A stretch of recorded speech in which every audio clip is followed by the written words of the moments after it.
Oh yeah, no problem, no problem. So we can talk about whatever. So whenever you're ready to start, it's live. We are live. Okay, So you good? All right, oh yeah, hello, and welcome to BusyWorksBeats.com. Today we have a special guest, Slim, aka Mr. Different. how you Uh, doing? there he is. Now he's one of our partners at BusyWorksBeats.com because there are very few people around the world who actually care for you, who actually can create this content for you, and who actually can deliver. And he's one of the special people that I've been studying and researching. Okay, so we're glad to have you here at BusyWorksBeats. So today we're going to get Oh into yeah, our producer interview series. And for those who don't know you, because you got to realize you're new to a lot of people here. mm-hmm. So for those who aren't familiar, could you just give us a quick, outline of your accomplishments or where you came from or who you are exactly and what you represent? Okay, well. Oh, okay, my bad. I didn't mean to cut y'all. Well, yeah, my name is Slim, aka Mr. Different. I'm a YouTube producer. I used to start out, I used to rap a long time ago, but I come from I guess a rapping background, so I guess rapper turned producer type deal. But I make all type of music. I make tutorials, I make videos. So if you ain't checking my page, it's Mr. Different TV on YouTube. I make tutorials on basically how to sound design, how to structure stuff. I put up my beats for sale, all kinds of stuff like that. And I come from like I've been doing this for a while. Like it's been about, I want to say now about 10 years I've been producing. Like, so I started when I was around 15 years old, like when I got serious, and now I'm 25. So it's been about 10 years I've been doing this. It didn't really get professional to like the past, I would say 2 or 3 years ago when I started really taking it serious and, just trying to, understand more than just, producing good beats, but also, business side of stuff as well. So that's pretty much a little bit about me. Just, I make beats, I make videos. I'm a goofy person. Y'all see my, if I check my streams out, I'm type of person who like to give out good information and help out as much as I possibly can, whenever. Right. So those 2-3 years ago, what forced you or what motivated you to actually dedicate your energy into what you're doing? What was your scenario? Well, I guess like seeing like the feedback I'm getting from people, like if people was telling me, your stuff is really good, it's great, man. I love your stuff, just seeing that people actually appreciate what I was doing for once, like, and they were actually like, man, you should, start, doing more with it than just, giving knowledge away for free because you know your stuff. And that kind of pushed me to think, maybe I should try to, take it further than what it is, because, it was at first, like I say, it was a hobby at first, but then it was like, now I see that people actually, like my stuff and follow and support, and just pretty much the support of the public is what really got me motivated to really do it. That's what it was. Sure, I agree. It's kind of like the capitalistic, economy. Like there's a reward for the actions you take. And that reward for you was that appreciation, that attention, people, seeing your actual value. Mm-hmm. So what was the first moment, I guess, you could capsulize to say, this is the moment when I knew that I had value to offer? What was that first thing? Like for me, for example, when somebody bought my first 2 beats, it was the craziest moment in the world. Like you get the biggest adrenaline rush, Yeah. the biggest endorphin rush, whatever it is. And you're just like, wow, somebody values my work. So did you have that moment? Was it that big of a deal for you? Yeah, I mean, it was like for me. I mean, I sold beats. I've been sold a couple beats. I've been selling beats for a while, but I mean, it was like simple stuff, the old $20 leads, $10 this, buy 5 beats, get 2 free on it, So really, it was just like, okay, yeah. But then I guess like when I started making products, like me and one of my old partners got together.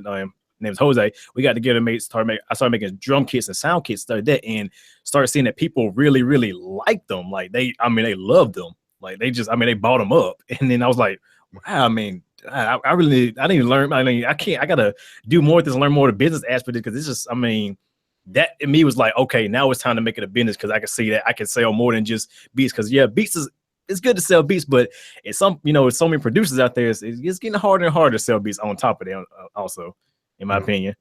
Yeah, we're partnered with Jose. I'm not sure if you're behind the sound design, but one of our products at BusyWorksBeats.com, the Toronto sound package, we partner with you guys to bring that. He did, I guess, the chords and the MIDI and different things. Yeah, I think he did all that one. I think, yeah, that was all him. It was a dope kid. Yeah. So we even partnered up with him at one time. So where are you coming from exactly? I know you have a Southern accent, so I'm guessing you're from the South. But you're on the East Coast. Well, I'm from Yeah, I'm from South Carolina, so that's a little way down there. It's in the South. It's like 2 hours away from Atlanta. I know everybody knows Atlanta, of course, because all the big producers and rappers, they're all down that way. So, but yeah, I'm like about 2 hours away from Atlanta, so that's where I'm from, just a small little town in South Carolina. Like one of the second smallest state, I think, something like that. We are we're little. The second Not much. Other than what, Rhode Island or something? Yeah. So I mean, it's cool. I mean, people know North Carolina more because I think like J. Cole. I think J. Cole came from North Carolina, so people know more about North Carolina than South Carolina. But I don't. The only person that I know that's big right now from South Carolina that got big was the guy who's playing. He's gonna be playing the Black Panther. He's actually from South Carolina, so the guy's gonna be playing that. He's from where I'm from. So is that a movie coming out? Yes, a movie coming out by Marvel. So the guy who's actually playing Black Panther came from the town I'm from, which is I mean, we don't have too many big people coming here, so hopefully I'll be the next. Okay, I'm thinking Black Panther or something else when you said Black Panther.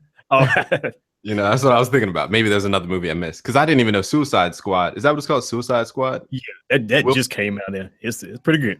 I'm like, Will Smith just popped out a movie that I wasn't paying attention to. It just didn't seem like a Will Smith thing. But aside from Will Smith, so what's one word you would say people think about when they think Mr. Different? Creative, different. I mean, that's what I try to do. I try to do stuff the non-traditional way, because I mean, there's the stuff the way I teach is like I try to teach as easy as I can, but in a way to where it's like you can pick it up easily, but it's so different that you're like, what? I never thought of it that way. So I try to that's why I got the name from Mr. Different, just trying to be as different as possible, trying to make my own name for myself and be my own unique entity in a sense. I agree. And see, I've been doing so much research to see, other music production companies out there. And when I write my posts, I'm like, there's so many companies that don't care about the producer. And you're one of the rare ones. I'm not going to mention all the other people, but on the team so far, you, Sankis, Alex Rome. Yeah. I would even say Rocket Powered Sound. And who else am I forgetting? Oh Boy, he was cool. I'm not sure what happened to Oh Boy.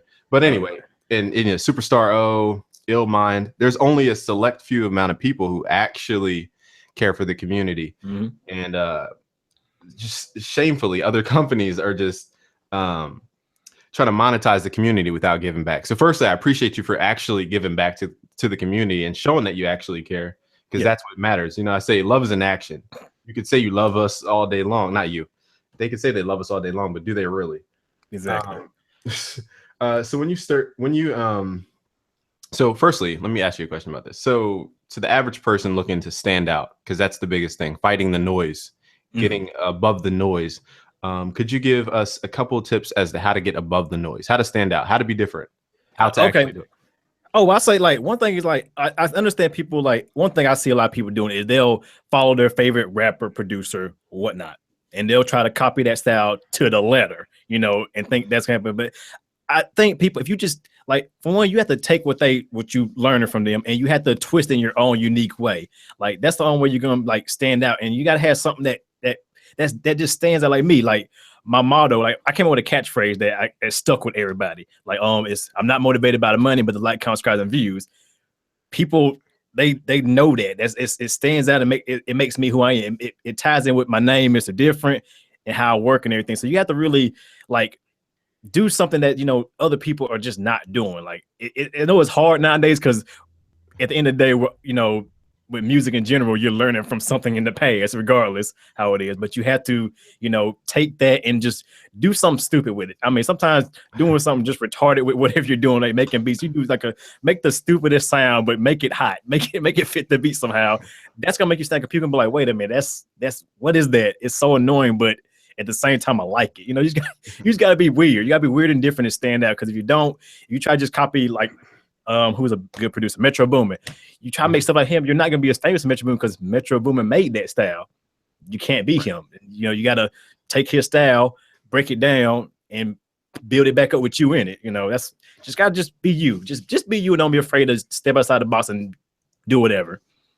I agree. When I first used to get started, I used to watch walkthroughs about how to create like Dr. Dre beats. Yeah. And I would do it, step by step. And my track would never really sound the same, but it was just like follow, copy, follow, copy, follow, copy. But I didn't realize I wasn't really learning anything. I was just following the steps. Okay, here's it. But they never explained why. That's one of the big things. so when you were first starting out in production in general, like I remember using a program called Mixcraft 5 or Mixcraft 7. I remember that one. You know what I'm saying? So what got you into that initial spark of music? Because mine wasn't FL Studio. Oh, mine either. Actually, I got like, I started off like my first DAW, official DAW, was Acid Pro, which a lot of people don't know about, but that was made by Sony, and that's a not known about. Like it was big for music production because it's basically like loop based. So you know you can you make your loops and you put it in and loop everything perfectly every time. It was amazing. But that's what I started with, Acid Pro, and then like one of my homeboys, his old friend of mine, he showed me how to pretty much make the beats. I used that, and I used a thing called, it was made by Mixcraft. I think the same people made Mixcraft, but it's called Beatcraft. And it was just like, all you do is make drums. All you do is make drums and snares in it. So I'll make all my soft synths in Acid Pro, and then I'll go to Beatcraft and make my patterns and import them into Acid Pro. And then, yeah. And then eventually, like a year later, a guy named T. Jordan, he showed me FL Studio. Like it was 7 or 8 at the time. And I can't remember. It was like the most confusing thing in the world. I looked at it like, what?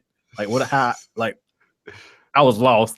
But a year of just playing around with it, eventually I said, you know what? That's my DAW, and I've been FL Studio ever since. So yeah, I'll say Acid Pro was like my first. Just start pointing. I'll never forget it. If I could today, if they updated it, I'll probably use it for recording this because it's still just dear to my heart type thing. It's like nostalgia. I still got a copy of it. I still own a copy of it. I can re-upload it anytime. I don't want to use it no more.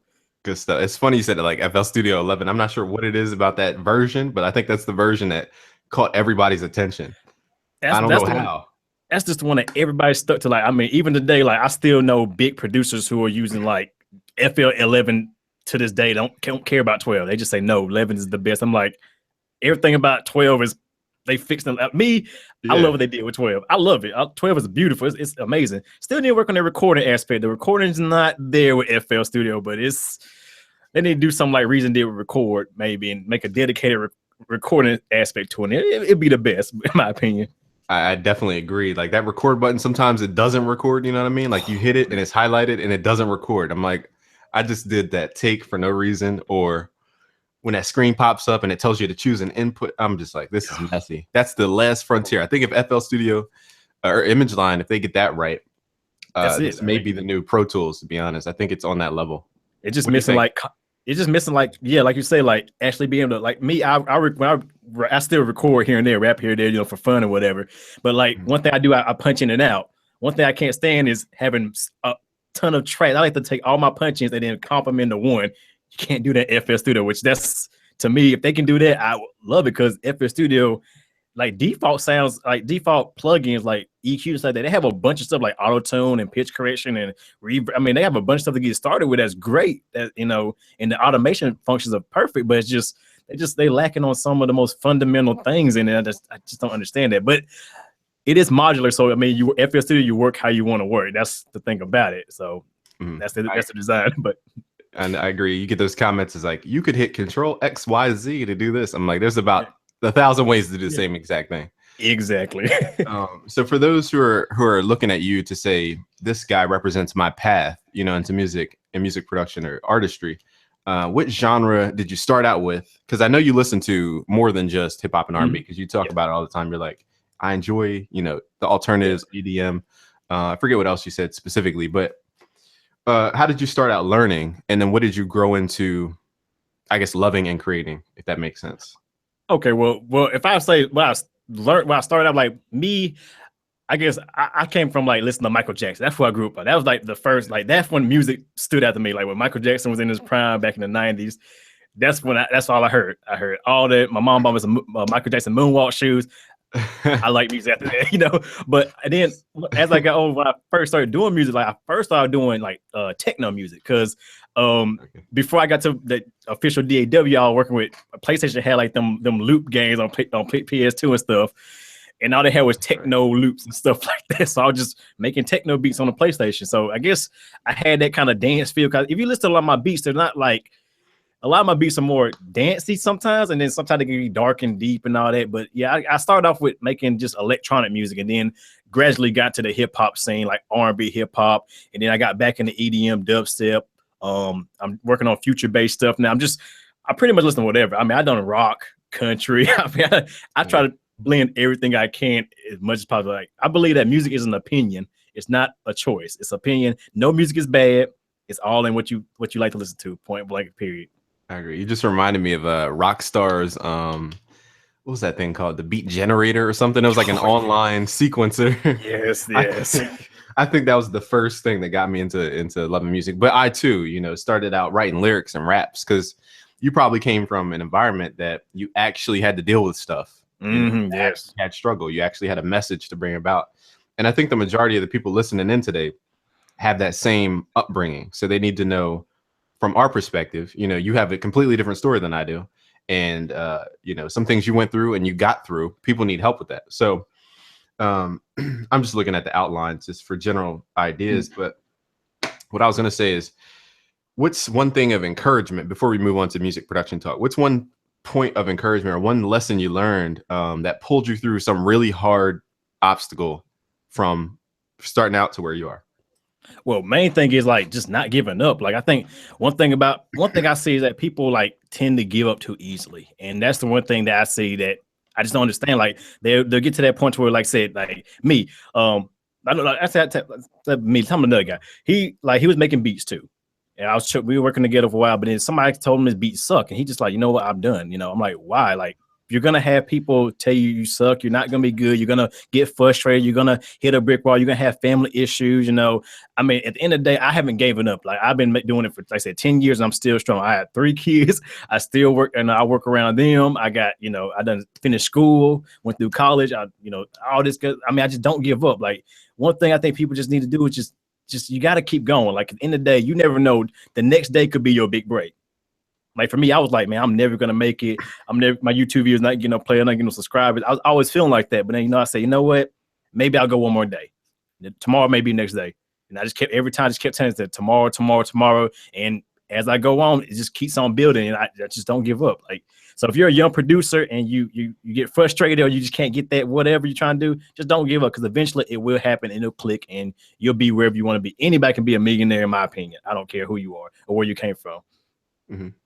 I agree. And one kind of lesson I learned, everybody hates this thing called Scientology, okay? But I learned a lot from the guy, L. Ron Hubbard, and he breaks stuff down so simply that it's magnificent sometimes. But anyway, one of his books, The Fundamentals of Thought, he talked about the 4 stages of creation, which is to not create, which is what most people do. They get scared. They hear the lies about, or not lies, they hear the criticism about their work, then they stop creating. Mm-hmm. The second one is to create, which is to start creating. The third phase is to create, which is what you're talking about. It's momentum, right? You build it in blocks. You don't just start at 100%. You know, your downloads aren't that fast. It takes time to download, right? So, and then the other state is create, destroy, or something like that, which means we'll tend to build habits that actually counter create. So it's create, counter create. So we're doing things that are taken away from our momentum. But anyway, so I'm glad you spoke about that, because a lot of people lost hope in music production in general. So they needed to hear that, honestly. So in your studio, now we're back to music production. Oh yeah, the mindset stuff. What, you know, when you first started out, what would you consider essential pieces in your studio? Oh, for me, well, I want to say, for one, for anybody, before you even decide about monitors or speakers or microphones and that, make sure your computer, your brain, is like, you put your most money into your computer, because that's going to be that's your child. At the end of the day, you're going to watch it grow up, get bigger, and get better and better. And if you can't take care of that, if your computer can't keep up with you or anything else, there's no point. Like, so I think my computer is definitely my biggest investment. Like, I started off with like the crappiest dual core actually a single core computer of all time. It had like 520 gigs of RAM. It couldn't do nothing. It had like a 50 gigabyte hard drive. I mean, it was crap. And then I went to a laptop that had dual core and thought, oh, I'm the stuff, 4 gigs of RAM. And oh man. And then I built this beast of a computer now. And I realized, because of it, like, everything else doesn't even matter. Like, honestly, I can have less of everything else, but because my computer is so good, it makes everything just work better. Plugins load faster. I can have more plugins. I can edit freely. I don't have the blue screen of death from FL Studio. Oh, you know, so yeah, I think the computer is my most valuable possession in my studio. But besides that, we're talking about like stuff like I can't live without, like far as like music wise. I guess he probably is,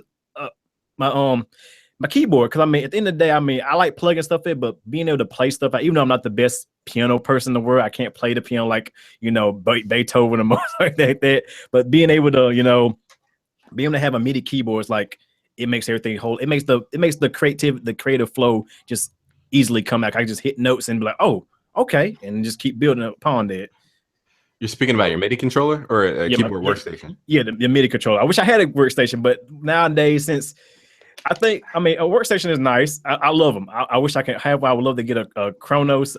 I would love to get one, because that's just I always wanted one. I wanted an M3. I think it was the M3 before it became the Kronos. So I always wanted one of them, but I just don't have the money for it right now. But yeah, but a keyboard and just some soft sense, you know, is always good for me. That's something I can't live without. At the end of the day, you need sounds, you know. But if you learn how to sound design, you'll be good.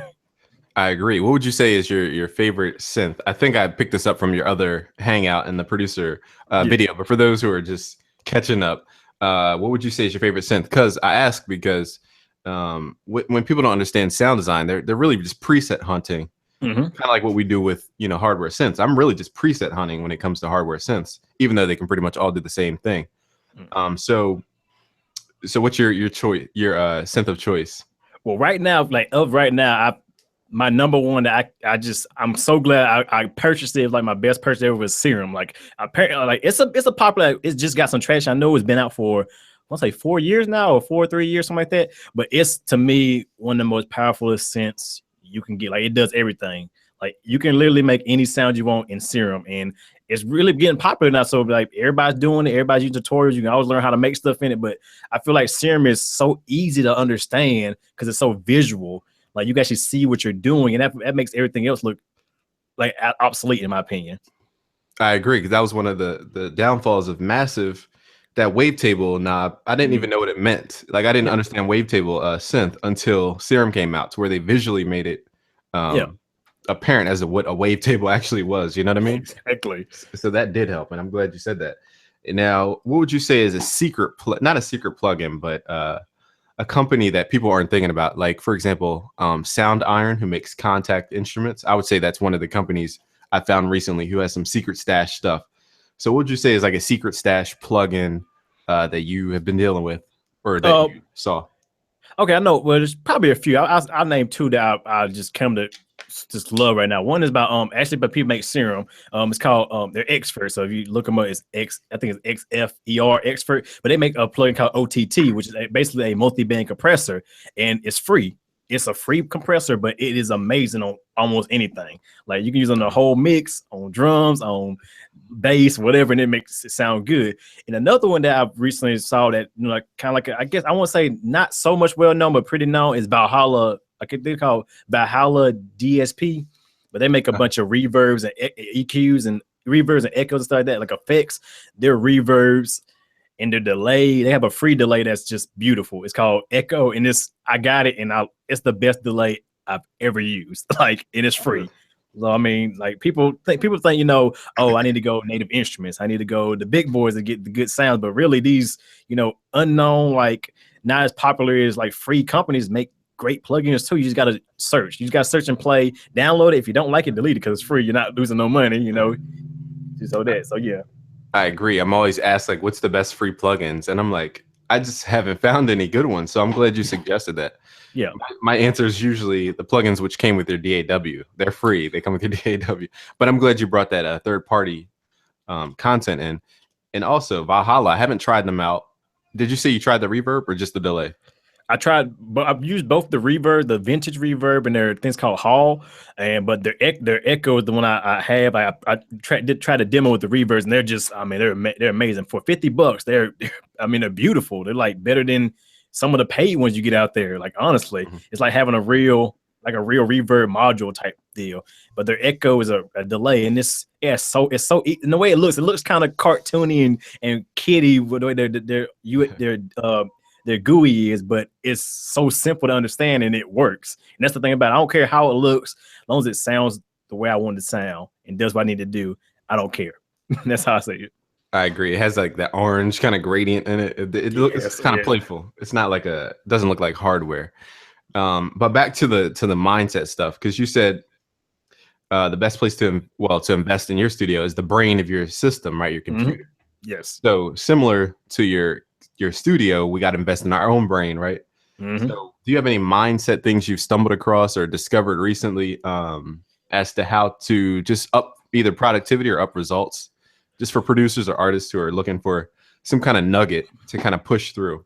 Well, my thing is, if you want to boost, like say, your creativity, like try to help yourself get an edge on stuff or get better at doing what you do, I suggest just like listen to as much as you can. Don't box yourself in. I think a lot of producers nowadays box yourself into the one genre, and it keeps them in a box, and they can't think outside of it, and their stuff starts sounding repetitive. So like one thing about me is I listen to anything, any suggestions. You can suggest any type of music, album, person. I'll look it up. I'll listen to it. I'll do it on the spot just to do it, because I never know what I might hear. Like I might take some EDM tricks and put in an R&B beat, or take a rap beat and put it in some country stuff. I might do this because to keep my juicy flow. Because at the end, I used to have them holes or them beat blocks that just like endless, like months and months and no making no beats. And now that I start, open my brain to other stuff and other possibilities, and actually taking advice, just listen to people, take advice, and talk to people you might or listen to people you probably wouldn't even listen to or talk to or whatever. You never know what you might get. You never know what might happen at the end of the day. It's all just keep your mind open, because if you don't, then you're never going to succeed in this world, because you can't do it alone, in my opinion. And that's just something I live by now. So just keep your mind open. That's my thing. I agree about the advice. That's why we're having an interview with you, because people are like, "Oh, he's not like Jay-Z or something like that." That's the common obstacle. They say it about me. That's why I said it in today. I don't mean it negatively, but my point is, the pros actually come to check out our videos. I've talked to pros on the phone, and they're telling me how they look at our videos. So even high-level people are coming to check out the stuff. So that's why this is valuable to producers. They need to understand that the music industry moves so quick and so slow at the same time. Technologically, we're moving really slow. Yes. But technique-wise, creatively-wise, we're moving extremely fast. And my point to say that is, we can take something out of this interview. I meant to say that in the beginning, but I forgot. So anyway, aside from all this inspirational talk, you said Michael Jackson inspired you. Was that to get into music? Just get into music, just loving music in general, but and I guess you might ask, your favorite song was what? Billie Jean, you said? Billie Jean was like, that's just one of just to this day. The video, everything about that song, I love that song. Like, I agree. If you don't like that song, I don't know. He has the best music. Like, did you like the album Invincible by any chance? Yes, I like all his. I just like everything. I don't care if it's Michael Jackson. I'm listening to it. Like, I'm like, that is the most inspirational album I've ever heard. It still stands up to stuff today. It's still that good. You know what I mean? All his music. So when you're creating, because you said people get locked in the producer's block, and you said to listen to other techniques like EDM, for example, side chaining, their core techniques, sound design techniques. You could take so many different techniques and put it into your own thing. Where was I going with this? I went mind blank because I'm trying to think of everything at once. Sheesh. What was I talking about? Inspiration? Yeah. Like I guess you asked me, like, I thought you asked me who like producer wise or anything like that. I was kind of expecting it. Yeah. That's what I was getting at. And I went on an aside, and it just didn't link up to what I was talking about. So inspirational wise, besides Michael Jackson and Billie Jean, could you pick a producer who you would say you learn those? Oh, that's just the connection where you learn the techniques from the guy, but you're not trying to be the guy. You know what I mean? Like, for example, I learned from Pharrell, but I'm not trying to be exactly Pharrell. Yeah. So go ahead. I'm sorry.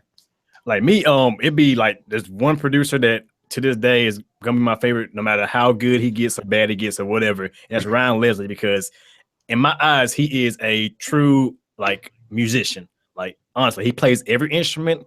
He knows how to sound design. He does all his own stuff. He sings, he raps. He is the definition of a musician, in my opinion, like a artist, a true artist, because he does it all and he doesn't need help. And also he's a great businessman on top of that. Like he does it all on his own, and he paved his way literally by himself, you know.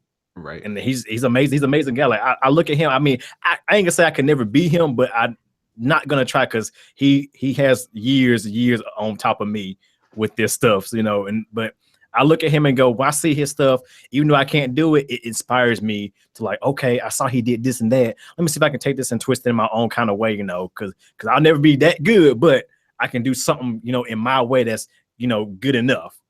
But it always helps me out, you know. So yeah, he's definitely like inspiration. I'll pull up some of his old stuff from way like a couple years ago and just watch his old videos, him making beats live, and it's amazing. It always inspires me. It makes me smile. You reminded me to go back and look at his studio videos, because his album, I think it was Ryan Leslie was the first one. Yeah, that's the Untitled one, and then his album, was it Transition? The Transition. Yeah, the green. That was, I think that had my favorite song in the what was it called? Real Love. That's Real Love. Okay, I love that song. You got it's real. If y'all need to look up Ryan Leslie Real Love and watch the video. He made a Adidas video on how making that beat for Adidas, and it's the way he made it was beautiful. Like he played the drums and everything. It was spectacular. It was spectacular. Some stuff he does is insane. Like his melodies are some of the best melodies I've ever heard in life. You know, there's so many good songs. That's another thing. There's so many good songs on the project. It's like not a waste. That's why we love it, right? Exactly. Like, what happened to that in albums? You know. But aside from all the opinion talk, I was going to get into Ryan Leslie's Superphone, I think it's called. Have you been following his way of being independent and kind of creating his own system? I followed it a little bit. Like I didn't follow it too much. I know he had this one thing he was talking about, the business aspect of it, and I watched a little bit of it. Then I was also going through school and all kind of personal stuff. I couldn't follow completely, but I kind of glanced over it. Didn't get too much into it. Didn't really see. I need to go back and check it out, matter of fact, and get back to it, because you know, just seeing that, you know, I guess he's still independent. I don't know if I think he's still independent, but for him to be as big as he is independent, I got to go back and see like what did he do. Not try to do exactly what he did, but see like what was his mindset of doing stuff and why he did this, and understand that aspect of it. Because at the end of the day, music is just not making music, it's business too at the same time. Like you are a brand, and if you don't treat yourself as a brand or a product, you're not gonna go nowhere with it. Mm-hmm. He talks about, I forget one of his interviews. He's like, yeah, so he was talking about like talking to his friend or something. And he was like, yeah, Ryan, I heard your album on iTunes. He's like, my album's not on iTunes. It's on his program or whatever it's called. And he's saying like, you don't have to rely on, because the producer's mindset is we have to do iTunes, or we have to work with some big artist, or we have to do this. So it's a very linear thought process. And what we're really doing is just giving into the bigger structure. Because a lot of people think the industry is only, you know, those people who are working with huge artists or under labels and doing all this type of stuff. You got to realize, not you, they got to realize, you know, most artists come to the industry with their own label, and then they leverage that, you know, relationship to get more reach or distribution, as they say. So I think it's a twisted way of viewing music production or music in general when it comes to the stuff like iTunes, because they're monopolized. And that's what happened with iTunes. Now it's all streaming, right? Oh, yeah. Because the Apple monopoly.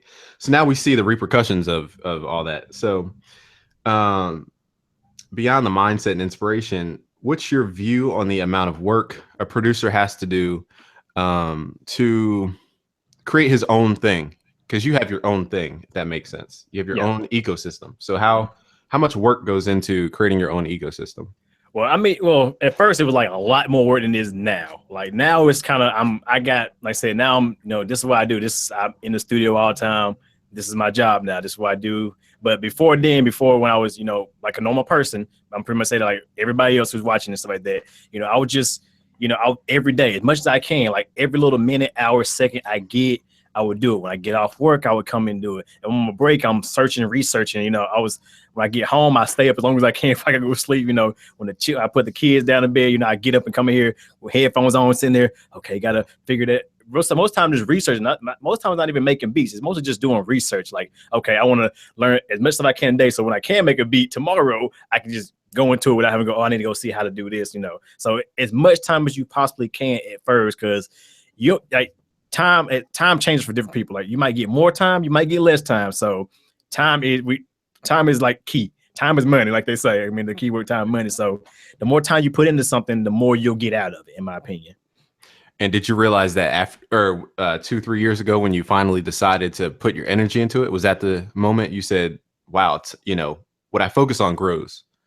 Exactly. Yeah. Cause like I said, first it was like, say, it was just a hobby at first. It was just like, okay, I'm just doing this, having fun, whatever, you know, but then it's like, oh man, this is actually doing something. Okay. I need to get serious about it. And I need to start doing more time. Okay. I started scheduling out stuff, you know, making like calendars, I had a whiteboard, but it's broke. Now I can get a new one. So I need to get that back. That's like my favorite thing. I put that up, then I can just write down what I need to do and look at it and go, okay, I need to do this, cross it off. So yeah, I was just spending every little ounce of my time doing that when I first started in this. And that's what it is to this day. I still kind of do, but now I have, like I said, now I have more freedom, which is great because that's what everybody wants to do. Everybody wants to go from working their butt off to being just like, okay, I'm going to come in the studio when I feel like it. Okay, I'm in here 30 minutes. Okay, but I enjoy the rest of my day. You know, that's what everybody wants, you know. But you have to put time in to get to that. Like some people get lucky, some people don't. You know, I wasn't one of the lucky ones, so I had to put time in it, you know. I agree. And you said you have kids, so that's something that's different from my story, for example. So I know we have a lot of producers who deal with families and they ask about time management. So do you have any protocols or stuff you do to kind of manage the attention for your kids versus the business attention? Because business takes up, you know, everything when you decide to, you know, get into business. So they say, how do you balance it? But how do you deal with it? I'll say. Oh yeah, well, I mean, it was hard at first. I ain't gonna lie. Like when I first, like I said, because I recently made the jump to being like, okay, I'm going full time with this. So it wasn't just like it happened recently. So it was a hard thing because, like I say, I got a baby, then I got a 6-year-old who goes to school. So it's like, you know, it's like, oh man, it's like when the baby cries, I gotta go. I can't. Whatever happened, I gotta go. So at this point, it's like I just go with like I'm pretty much a stay-at-home dad, a full-time stay-at-home dad producer. That's what I do. I'm with the kids all day in the morning, and when my wife get off work, she's with the kids until I'm doing streams or whatever, you know, and then I help out in between. So basically, you just gotta look at it like, you know, don't look at it like a crutch. People look at it like, okay, I got a family, I can't do it. Don't look at it like that. Look at it like that's motivation. At the end of the day, your family is motivation. You want to provide for your family. That's what I do. I want to provide for them. I want to give them the best life they can have. They ain't got to ask for nothing. They ain't got to want for nothing. And I think a lot of people look at like, okay, because I got to like somebody be like, okay, you don't make that much music. Well, man, I got kids. I got to go to date. I got to pick them up from school. Don't let that hold you back. Be like, okay, when I pick them up, get them situated. When I got some downtime, do it. Even if it's like 5-10 minutes or a minute, whatever you got, just take it as, you know, a blessing and, you know, motivation and strength. Don't look at it as a crutch or a weakness or anything like that. Because in the day, like I said, if I can do it, anybody can do this. Because, you know, I mean, y'all might not have many kids as I do, but I might just have one. I got 3. So, I mean, if I can do it, y'all can do it. You know, nothing can hold you back. At the end of the day, you are your own success at the end of the day. Yeah, I remember in one of your streams, you said you don't have to have kids, but you're like, when you do, that's fuel or something along those lines. And you know, it's true because you start to realize your actions have consequences, you know, and you're working to create good consequences. Consequences is not necessarily a bad thing. It could be good consequences as well. Yeah. So you do have a balance. You have a female energy to help balance that time. Yes, so that's key in as far as the kids. I have a dog, and it's hard enough just one dog alone. So it's insanity. So back to the school talk. Did you go to school for anything music related? I went to school for TV, radio, broadcasting, which is, I mean, that's the close. I mean, because where I'm from, it was a technical college I went to, and that's the only thing they had because I didn't have the money to go no Full Sales or, you know, I wanted to go to Berkeley Music College, but I couldn't get the money time because I had kids. It was like, oh man, I gotta, you know, diapers, formula, this kind of stuff, you know. So like I can't save up to go. And scholarships was, I didn't have the best academic knowledge, and I wasn't the smartest person out there. But I was good, smart. I wasn't super smart. So I couldn't get no scholarship. I tried for grants, didn't get that much money from it. So I was like, you know, I was like, man, you know, I just took what I could get. And that was pretty much what I could. And after that, the rest was self-taught stuff. But yes, I do want to go back to school. I would love to go back. I would love to do online classes if I could. And I'm actually working towards that. But I still want to go to school because I think like you don't need to have school, but I mean, school does help. School helps you meet people for one. It's networking. That's a great way to network and meet people who in the industry and do what you exactly want to do. And it kind of finesses and kind of rounds out and, you know, takes your rough idea and turn to a diamond, you know, helps you really understand that one little piece you didn't quite get. It helps it make more sense and more clear because you actually get to work with, like I said, industry standard stuff, and you get to work with people who've been in the industry and stuff like that. So school is a good thing, but I can say you don't need it, but it's always good to look into. You never know. It could be for you. It might not be, but it's never a good or bad thing. I agree. A lot of people call me Ty Lopez of YouTube or of music production. And Ty Lopez said one time, he said, you got to have self-learning and you got to have structured learning. And that's what, you know, college is for, that structured side. But everybody thinks that or it's taught to us, actually, it's not our fault. The system taught to us everything's about the structured learning. So people go for 8 years straight without any experience, any personal real life application. And all we're doing is just memorizing content and just regurgitating it, which is unfortunately the downside of our educational system. But I agree. You do need to have that structured approach, something higher up as far as education and something that's organized, because everybody's like, I'm going to go to YouTube University. Yeah, you can get a lot on YouTube, and I don't disagree with that. My point is the good content is not usually on YouTube. People hold that back and keep it more structured because it's more elongated. You can't put it in a 20-minute YouTube video or explain it in 2 hours. But when you're giving in your producer feedback live streams, you comment on the mix. So can you give us some mix tips producers can focus on so that when they send them into your live streams, they can actually have, you know, a better impression? Yeah. Like one thing I keep telling people, like I always tell them, like it seems like people are, their mix is not really where it should be. Like, you know, they have stuff that's too loud, too quiet. And one thing that I struggled with that for a long time. I ain't gonna lie to you. I struggled with that for like the longest. My mix was always horrible. Everything just didn't work together. Like it was just all crazy. Like drums were like in your face. You know, I used to be that person who slammed the fader all the way to the top and hit the red thinking, oh, red is hot, you know, but no, red is bad, you know. So but one thing I suggest people like don't listen to your stuff so loud. I think people like they'll turn their speakers up as loud as they can, and they'll listen to it super loud. So and they'll try to get that all feel all that energy, and they'll try to get more out of it. Like listen to yourself quiet. Like I mix low, so what I do is I'll turn everything down. I'll turn everything down and bring everything up one by one. And that gives you not only headroom, but it gives you a great balance. And I actually made a video. I think I made 2 videos about that. Need to make another video. It would be nice to give an updated video of it. But yeah, like just mix low, mix in different situations, mix low, and also reference your stuff. That's another thing. I don't care what speakers you got. I don't care if you got the ones I got, the ones you got, the ones the professional uses. You need separate, different reference points like your cell phone, earbuds, car speakers, wherever, the TV in your living room, smart TV. You need to reference your stuff, because if you don't reference it, you'll think, okay, because it sounds good on my super good, you know, $300 monitors or whatever, you know, it sounds great. But honestly, just because it sounds good does not mean you put on a cell phone it's gonna sound as good as that. Because think about it, 9 out of 10 times people listen to your stuff on iTunes, earbuds. They're walking around with their cell phone, playing through their cell phone speakers. It has to sound good universally, or else it's not gonna work. I agree. Just reference your stuff, and just don't mix so loud. I agree. I'm looking for my headphones now because I remember you said in one of your last streams you were like, these are the best things to mix on. Yes. And I agree, because that's the majority of the market are listening over these, or like Dre beats or something like that is probably the higher end of the market. But yeah, that's how people are listening to music. And if it sounds good on those, it's going to sound good to them.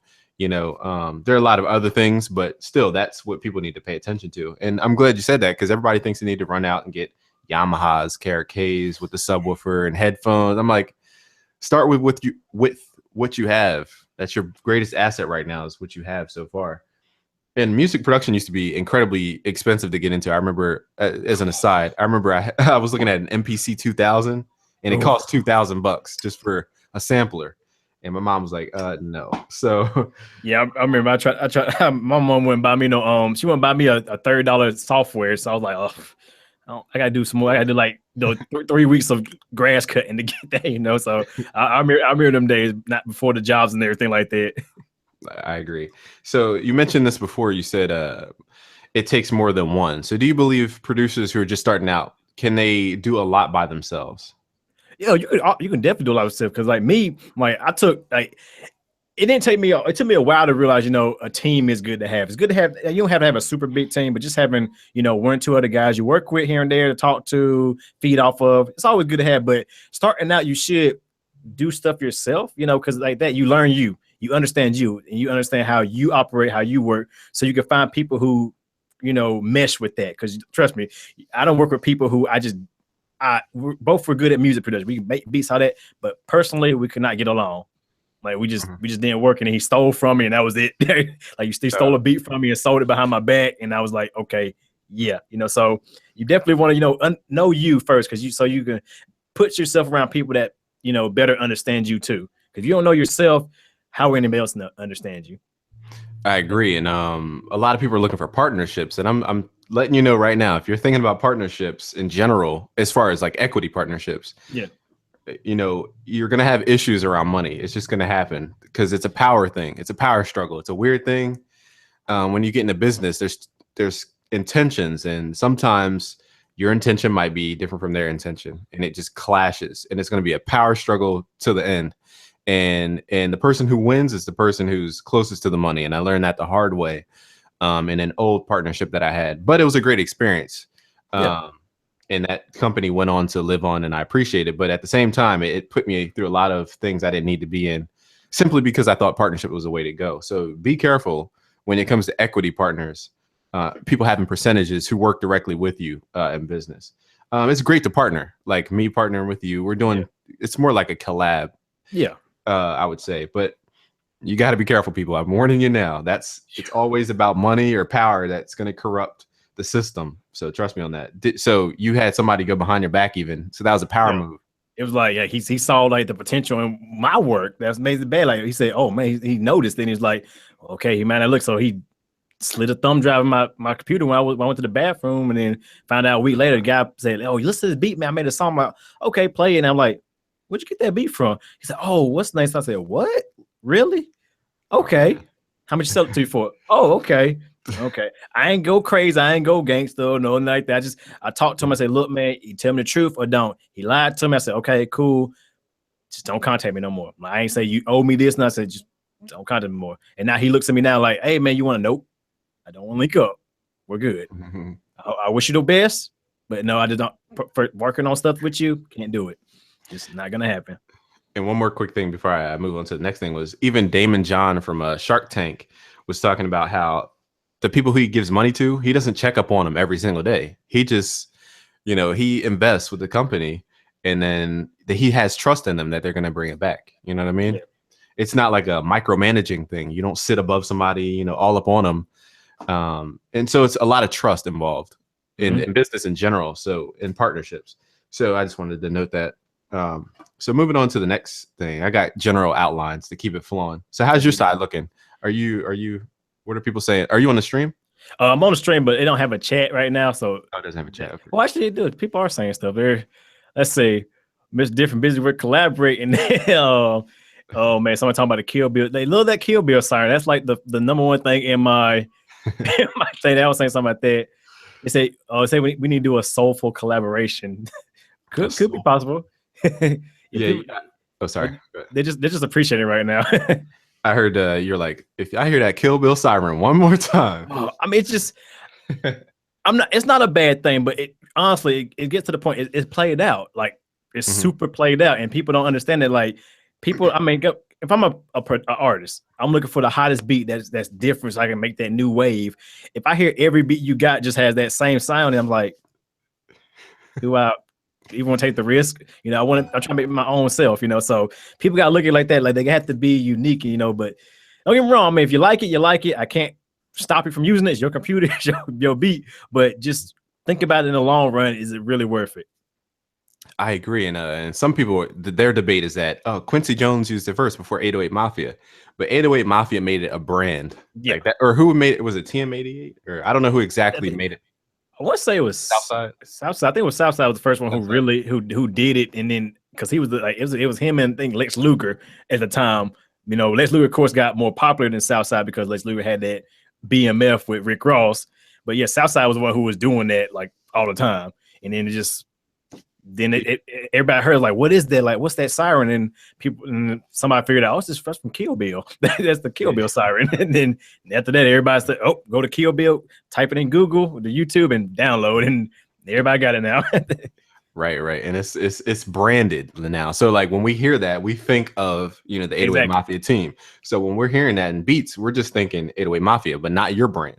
Exactly, not that person's brand. So it's actually hindering their marketing. So I'm glad you addressed that, because people think it's one of those, like even that dilemma from Nelly that that, oh yeah, that yes or whatever chant. Again, that's a brand. It's not really branded to anybody specifically because you can't think of anybody when you hear it, but yeah. It's becoming a brand for somebody. Yeah, it's popular. It's really popular. A lot of people are using it. So eventually it's gonna be like the Kill Bill sign. Just everybody knows it. And everybody, when they think about it, oh, it's like whoever made it big, whoever gonna make it really big. Right. So that's your job right now, producers. Make that your stamp, and you'll be glorified for that. So back to, I guess, business in general. Do you think for the average producer, is it possible to make a living? Meaning, can they sustain their bills from starting out to about a year? Well, it's put an effort.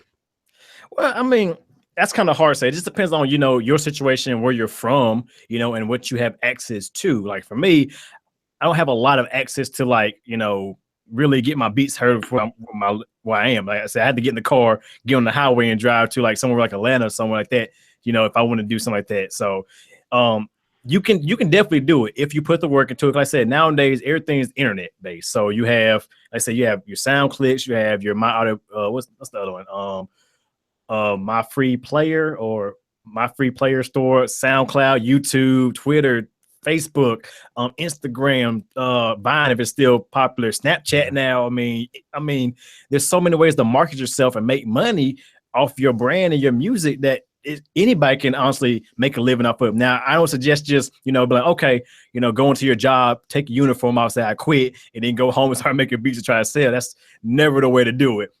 My thing is wait until you can make, if not the same amount, double it. Once you can do that, and you do it for a couple months. When I got to that point where I'm like, oh, I'm making more than what I'm making at work, and I said, let me work extra 2-3 months just to make sure it's going to be consistent. Because if it might just be that might be a spur of the moment thing. It might just happen that 1 month, and after that, it just falls off. So once I saw like, okay, this is actually consistent, and then I had a slow month, and I was like, okay, the slow month wasn't that bad. So okay, I think I'm ready. So I went in with it, went to my job, said, look, I'm putting my 2 weeks notice in, and I'm doing, follow my dream, because I only get one opportunity. Because once you get to that point, you only get one opportunity, and sometimes you have to take it, and sometimes you have to wait. It's just what it is. So I don't just say jump into it blindly, just do it smartly. But anybody can do it, no matter how old you are or where you're at. So anybody can definitely do it. It's possible. It is possible. I agree. What I tell people is burn the boat behind you. And I don't mean that as jump out of your job and get into something that's not built. It's like jumping out of your job for a job that doesn't exist yet. So like you said, you got to build up that cash flow to either match or exceed your current cash flow from your job or your income. Or it might be a little bit lower, but it's growing. That's the key. You want to know it's growing, and you want to know it's steady before you just make that decision to leave your job. And the main reason is ROI of time, without digging into a whole seminar about this, the time you put in your job might be more valuable than the time you're putting into your own business at that specific beginning point, because you haven't built up value yet. So for all those looking to transfer from a job into your business, you want to make sure that the value you're creating exceeds the value that you're exchanging for as far as time in your job. I know that is a little complicated, but put it this way. If the hours you're working on your job earns you more than the hours you're working in your business, don't jump over yet. Okay. Like Mr. Different said, he has the same exact, when I saw YouTube coming in and it was more than my college, work, study, job. You know, that was sustaining me through senior year. If I didn't have my YouTube stuff coming in at the time, honestly, you know, college would have been a nightmare senior year because I didn't have a meal plan and all this other stuff. So, you know, we learned the hard way. But for those who are looking to make that step, you got to be careful with that. So I'm glad you brought that up. Now you said you do you listen to music? Because I know we're so caught up in showing people different techniques. Sometimes I forget to listen to music. So who are you listening to right now, I should say? Ooh, I mean, right now I'm listening to a guy named Virtual Riot. He's actually a really up and coming big like EDM artist, and he is amazing like for what he do. Now, yeah, people thinking EDM, but don't you do rap mostly and all that? Yeah, I mean, he's right now, his techniques and his sound design and the stuff he does and the way he plays keyboards and all that. And he also makes videos too, but his music is just like, it catches my ear. Like I can put on, like I got Pandora. I love Pandora. I put on his radio station, just let it play. And it definitely, and Pandora does cycle through other people in the same genre. So I just let it play and just listen to, you know, what's popping, what's new. They get an idea of what direction I should take myself. And like, not saying like copy, but just like, what should I keep an eye on and kind of learn from? So that I do like right now, that's what I'm listening to. A guy named Virtual Riot. And I think like he's just amazing when it comes to what he does. I agree. I've seen, I haven't listened to it in depth, but I've seen some of his videos where he explains some of the innovative stuff he does. Now, do you believe a producer or artist has to be innovative to stand out? What's your opinion on that? I mean, it just depends. Like, yeah, you can do something that's totally off the walls that's gonna make you stand out, or you can just do something that's the same but better. You know, like, but you know, but it can be the same way everybody else. But I mean, you don't really need to do something super innovative, I think, to stand out. But doing something that is slightly different or just a little bit unique in some kind of way that's unique to you, you know, will help you stand out. Like, you know, so, but you can't just be a carbon copy of anybody because that never works. That never works. Don't try to be just don't try to copy me. Don't try to copy BusyWorks, any of the other partners or any other famous people. Don't do that. Just be you. At the end of the day, just be you. And if you're just it should be you. I mean, right. Because you have a different approach, you have a different story, you have a different thing. So even if we're talking about the same thing, you have a completely different perspective on it. So yeah. So just to let people know. Now, business-wise, because you did mention earlier, it's music and business. Yes. Right? I think you understand a little bit of the business side as well from the music side, obviously, because you're showing people how to do it. And it's a combo. It's not all sitting at your piano and creating the best songs. It's like you can have the best song in the world. If nobody hears it, you know, what good is it? Yeah. So business-wise, for producers more, what could do you have a piece of advice, or what's important for the music producer who's looking into just starting, understanding that business side? Well, take examples and follow like people who are doing the same thing you're doing. Like, look at other people who are selling tons of beats. See what they're doing. Like, just don't copy them, but just see what they're doing. Like, okay, they got a sound clip. They have this Twitter. They post every so often. They make a video of their beat and they get a link. They release a free beat every so often. You have to take them type of like little things and make it your own, you know, like kind of see what they do and understand, you know, okay, what's working for them? How can it work for me, but in my way? So that's one thing I did before I started like making money. I was always watching like, say, like Superstar O, a guy named Taz Taylor. He makes some good beats. Pablo Productions. Pretty much people who are also big in the, you know, the music scene like me. So I was like, okay, I'm gonna watch them and see what they do. You know, watch them on Instagram, Twitter. I follow them on all their social media and just constantly study. Like I study stuff. That's one thing about me. I will study something in depth before I put it into practice. So just study, take your time, and just watch. Just keep your eyes up because you never know. You might see something like, oh, I could do that, but better. And it might be the thing that gets you, you know, 100 beat sales that month. I don't know, you know, you never know.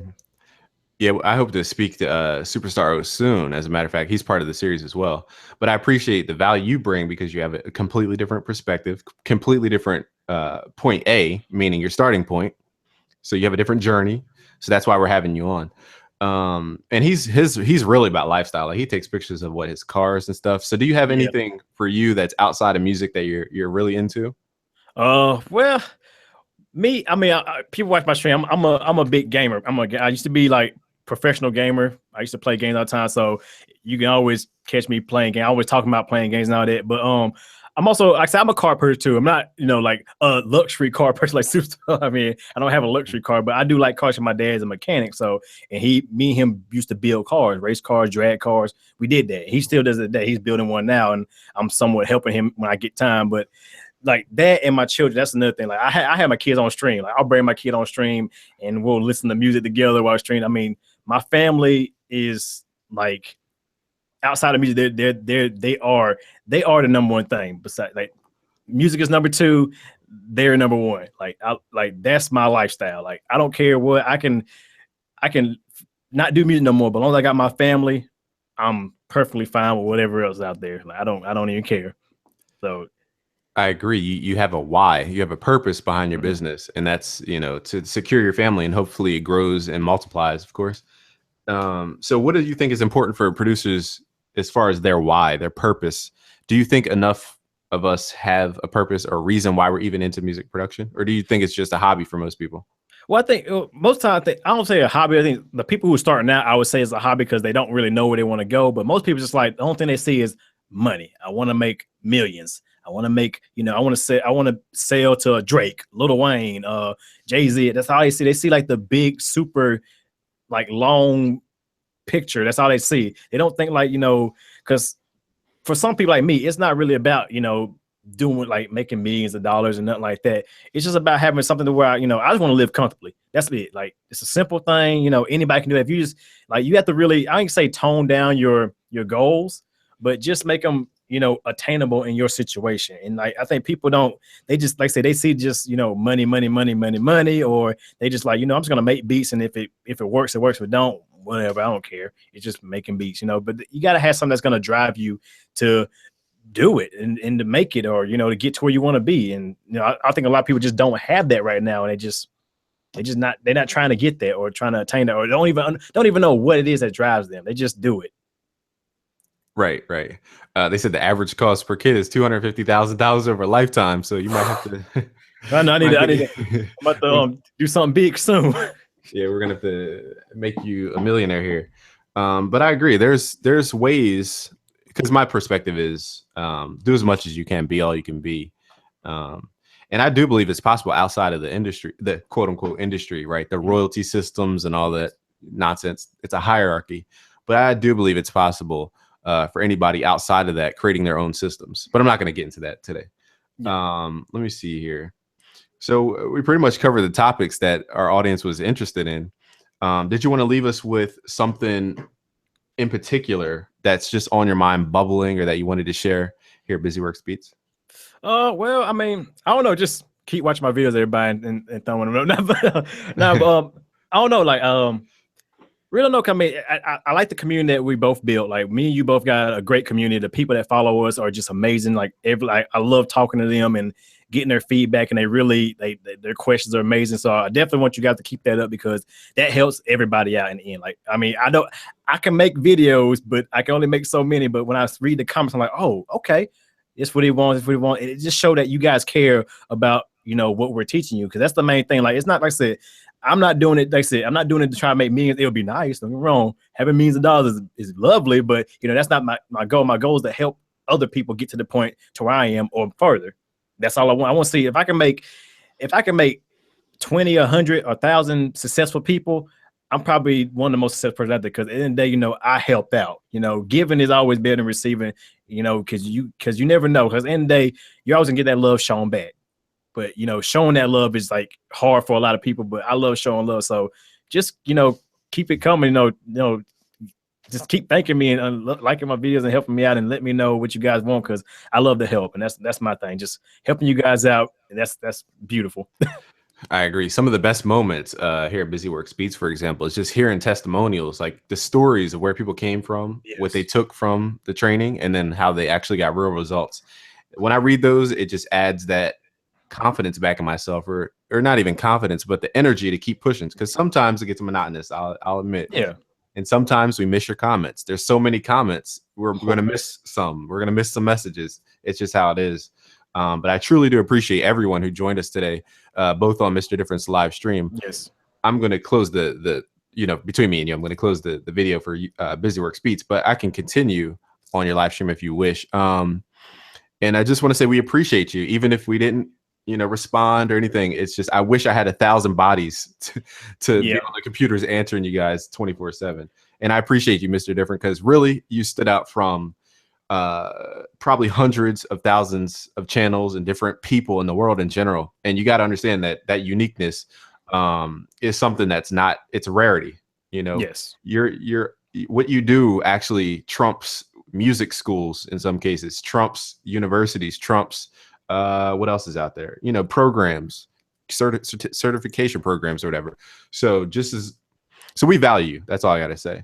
And from everybody here at BusyWorksBeats.com, you know, as far as our audience, they value too, as you can see, the comments and everything. So I appreciate you. Let me close out this video from my side so we can upload this. Okay. So how's everything on your end? I'm looking right now. It looks like I wish I had a chat for this. Since it's on Google Hangout, they don't have a chat. That's the unfortunate thing. So but still, I mean, so far people they saying they love the stream. They like point here. I see Sank is just posted. He said, "How do you miss this?" How do you miss? And just people saying they just give more ideas. That's great, and I like that. So am I getting comments? Oh no, I guess next time. I mean, next time we probably need to do like probably a Skype call maybe, and then we can have a chat going. I think what really is people like they just leaving comments on the video, but people they want to ask questions. I can see they want to ask questions right now. Oh, they want to like jump in and like be but there's no chat. But we can definitely we can set it like if there's any other time we can definitely set that up for you guys because I see you guys really appreciate this and y'all love the video.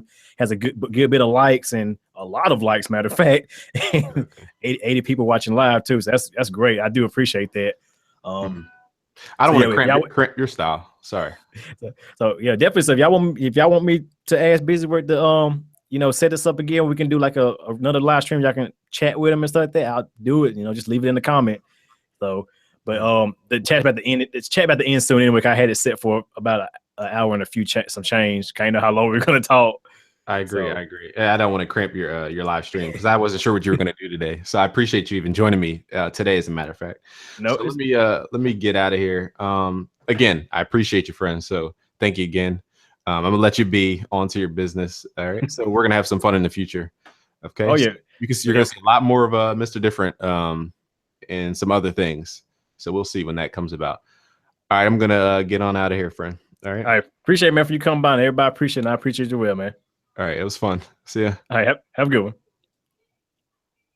So that was Mr. BusyWorksBeats. I do apologize, everybody, for just not being like a real stream type deal. I definitely will do that. I'm picking up tomorrow while we'll be doing the beat battle. So definitely stay tuned tomorrow, 5 p.m. at the beat battle. Got 30 people who are going to be in the beat battle. It's going to be dope. Like, so once again, I do appreciate everybody who came through, did a little interview. You guys check me out. Watch the full interview. We talk about some good stuff. And it was great. It was fun. I appreciate everybody. So I'll see you guys tomorrow, 5 p.m. Come stay tuned because it's going to be a beat battle and it's going to be epic. I promise you it's going to be dope. Everybody have a good one. And if y'all want me to get BusyWorksBeats on the live stream, let me know, and I will see if I can schedule it for another time. So thank you, everybody. Y'all have a good one. Your boy Slim, aka MrDifferent, signing out. Have a good one, everybody.